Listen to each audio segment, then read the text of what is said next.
Hello everyone, आपका बहुत बहुत स्वागत है हमारे इस यूट्यूब चैनल इनाम ऑनलाइन क्लासेस में। तो आज के इस वीडियो में हम लोग समीकरण हल करने के दूसरे विधि प्रतिस्थापन विधि बाय सब्स्टिट्यूशन रूल के बारे में समझेंगे और कुछ हम प्रश्न लेंगे ताकि आप बहुत अच्छे ढंग से समझ सके। तो चलिए शुरू करते हैं। सबसे पहले हम थोड़ा सा समझ लेते हैं प्रतिस्थापन विधि के बारे में, समझ लेते हैं कि आखिर अपने को क्या करना है प्रतिस्थापन विधि में, जो कि काफी इंपॉर्टेंट होते हैं एग्जाम की दृष्टि से। किसी एक समीकरण से एक अज्ञात राशि का मान दूसरी राशि के पदों में निकालकर वह मान दूसरे समीकरण में रखने पर एक चर में एक घातीय समीकरण प्राप्त होता है। एकदम आसान भाषा में समझिए क्या करना है। आपके पास दो समीकरण होगा, इक्वेशन 1 और इक्वेशन 2, समीकरण 1 और समीकरण 2 होगा। आपको क्या करना है, समीकरण 1 से चलना है। किससे चलना है? समीकरण 1 से चलना है और x बराबर करके उसको समीकरण 3 मान लेना है। x बराबर जो मान आएगा उसको क्या मान लेना है? समीकरण 3। फिर क्या करना है, x का जो मान रहेगा उसको क्या करना है? समीकरण 2 में पुट कर देना है, डाल देना है, जिसे प्रतिस्थापित करना भी बोलते हैं। और यहीं से इस विधि का नाम आया प्रतिस्थापन विधि। तो यहां से क्या करेंगे, ये जो x का मान रहेगा उसको समीकरण 2 में प्रतिस्थापित कर देंगे और वहां से आपको y का मान निकल जाएगा। किसका मान निकलेगा? y का मान निकल जाएगा। फिर y के मान को समीकरण 3 में पुट कर देने पे, प्रतिस्थापित कर देने पे तो क्या हो जाएगा? x का मान निकल जाएगा। तो चलिए देखते हैं और समझते हैं। देखिए यहां पे हमने एक प्रश्न लिया है, बड़ा ही ध्यान से देखिएगा। सबसे पहले ये अपना समीकरण 1, इसे आप समीकरण 1 मानिए, इसे आप समीकरण 2 मानिए। सबसे पहले देखिए लिखना है समीकरण 1 से। क्या लिखना है? समीकरण 1 से। क्या लिखना है? समीकरण 1 से।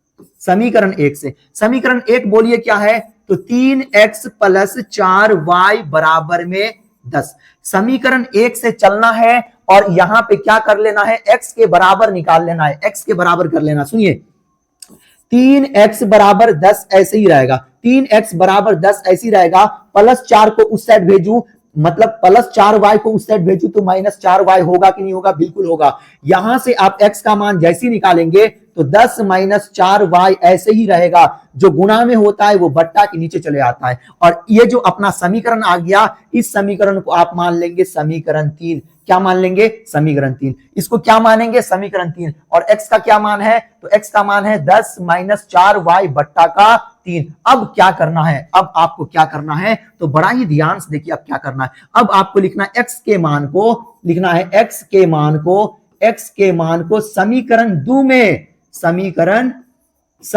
2 में प्रतिस्थापित करने पे, मतलब रखने पे, x के मान को समीकरण 2 में रखने पर। तो समीकरण 2 बताइए क्या है? तो समीकरण 2 है 2x माइनस 2y बराबर में 2 है। जहां पर x होगा वहां पे पूरा का पूरा ये पुट कर देना है, ये रख देना है। फिर से समझिए, बड़ा ही ध्यान से समझिए क्योंकि ये काफी इंपॉर्टेंट है और आपको बनाना है। मैं एक बताऊंगा आपको, इसी टाइप का बहुत सारे प्रश्न को सॉल्व करना है। तो सबसे पहले आपके पास दो समीकरण रहेगा, समीकरण 1, समीकरण 2। सबसे पहले समीकरण 1 से चलना है और x के बराबर या फिर y के बराबर भी कर सकते हैं, आपकी जैसी इच्छा। तो हमने यहां पे x बराबर कर लिया और इसे समीकरण 3 मान लिया। फिर ये जो x बराबर आया है, ये जो x का मान है, ये इसको मैं क्या करूंगा? समीकरण 2 में रख दूंगा, x के मान को समीकरण 2 में रखने पे। तो समीकरण 2 में 2 ऐसी रहेगा, ठीक है, 2 ऐसी रहेगा। अभी x है, x को हटा करके पूरा का पूरा ये जो मान है ये उस यहां पे रख देना है, पुट कर देना है। तो 10 माइनस 4y बट्टा में क्या हो जाएगा? 3 हो जाएगा। और फिर क्या होगा? माइनस 2y बराबर में 2 हो जाएगा। प्रतिस्थापित विधि बड़ा ही ध्यान से देखिए। x के मान को समीकरण 2 में रखने पे ये अपना समीकरण क्या है? ये अपना समीकरण 2 था। ये क्या था? समीकरण 2। आपको यहां पे मैं लिख देता हूं, बड़ा ही ध्यान से देखिए। समीकरण 2 में हमने x को हटा के ये जो x का मान निकाला था उसको यहां पे हमने क्या कर दिया? पुट कर दिया। क्या कर दिया? पुट कर दिया। अब आपको क्या करना है, हमें बताइए अब क्या कर सकते हैं आप यहां से? तो यहां से आपको सॉल्व करना पड़ेगा। ये इसके साथ भी गुना होगा, ये इसके साथ भी गुना होगा, दोनों के साथ गुना होगा। तो 10 को 2 से गुना करना पड़ेगा तो क्या बनेगा? 20। 10 2 से गुना होगा तो 20 माइनस 4 दुना कितना बनेगा? 8, y का y, और बट्टा में क्या जाएगा? 3 जाएगा। माइनस 2y बराबर में क्या होगा? माइनस 2y बराबर में क्या होगा? 2 होगा। यहां से आपको किसका मान निकालना है, तो यहां से आपको मान निकालना पड़ेगा किसका, तो y का मान निकालना है। यहां से किसका मान निकालना है, y का मान। हमें बताइए क्या कर सकते हैं, अब क्या करना पड़ेगा आपको, ये 20 का भी बट्टा 3 है, ये 8y का बट्टा भी 3 है, तो यहां से आप अलग कर लीजिए, तो क्या हो जाएगा 20/3 माइनस 8y बट्टा 3, ये बट्टा 3 20 का भी है और 8y का भी है, फिर माइनस 2y बराबर में क्या हो जाएगा, 2 हो जाएगा। क्या ये चीज आपको समझ में आया, हमने क्या किया, ये जो अचर पद है इसको अचर वाले के साथ भेज देंगे और इधर बट्टा वर्ग का क्या कर लेना, आपको घटाव कर लेना है।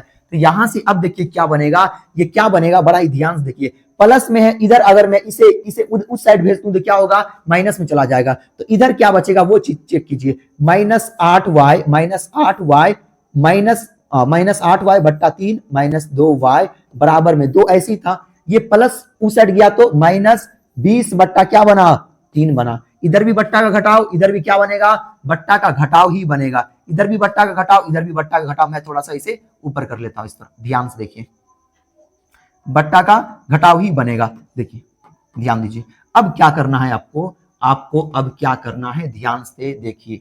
अब देखिए यहाँ पे बट्टा का घटाव करने के लिए आपको मैं एक बड़ा ही आसान तरीका बताता हूं। देखिए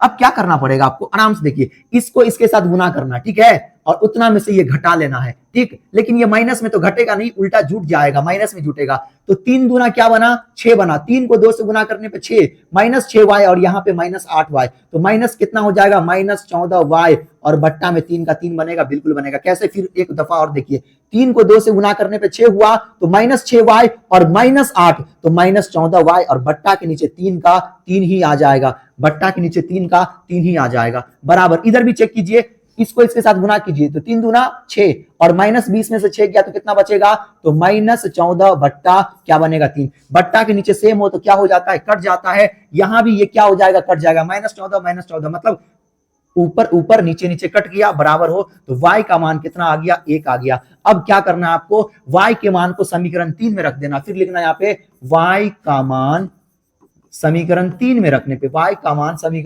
समीकरण किस में रखने पे, तो 3 में रखने पे, 3 में रखने पर समीकरण 3 क्या था अपना, तो समीकरण 3 था x बराबर, समीकरण 3 था x बराबर 10 माइनस 4y बट्टा में क्या था, 3 था, तो x बराबर 10 माइनस 4 गुना y को हटा के क्या रखना है, 1 रखना है, तो 1 देना है। अब बट्टा में क्या जाएगा, 3 जाएगा। x बराबर देखिए 10 ऐसी रहेगा, माइनस 4 को 1 से गुना करने पे 4, बट्टा में क्या जाएगा, 3 आएगा।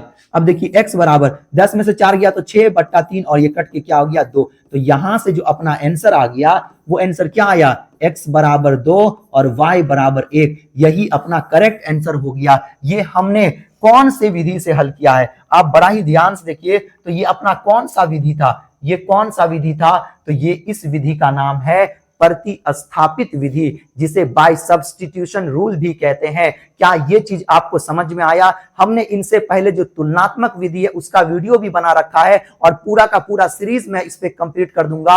अगर आपको कोई भी वीडियो देखना है इस नियम पे तो आपका जो वो वीडियो का लिंक है वो डिस्क्रिप्शन बॉक्स में मिल जाएगा, आप वहां से चेकआउट कर सकते हैं और देख सकते हैं। तो आज के लिए इतना ही, अब मिलते हैं अगले वीडियो में, तब तक के लिए धन्यवाद।